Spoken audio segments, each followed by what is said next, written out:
ইফতারি সামনে রেখে দোয়া কবুল হয়। বিশ্বাস হয়? কি সামনে রেখে?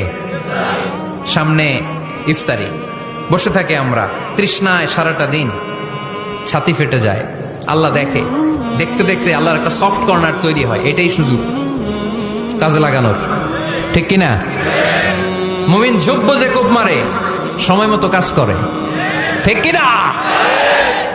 আল্লাহ তখন ফেরেশতাদেরকে জিজ্ঞেস করে, এই ঘটনা কি? খায় না যে? খায় না কেন? আল্লাহ রোজা রাখছে। এগুলো কি? রোয়াবজা, পেঁয়াজ, আলুর চপ, বেগুনি, মুরগির রান খায় না। খায় না কেন? ওরা যে ক্ষুধার্ত, আল্লাহ আপনার ভয়ে। তাই কি চায়? আল্লাহ আপনার কাছে ক্ষমা চায়। ক্ষমা চায়, আল্লাহ রহমতের দরিয়ায় জোশ খেলে যায়। আল্লাহ তখন বলে, আমারে দেখছে নাকি ওরা? ফেরেশতারা বলে, না দেখে নাই। আমার জান্নাত জাহান্নাম দেখেছে? না দেখে নাই। আমারে না দেখে, জান্নাত জাহান্নাম না দেখে আমার এত ভয় করে?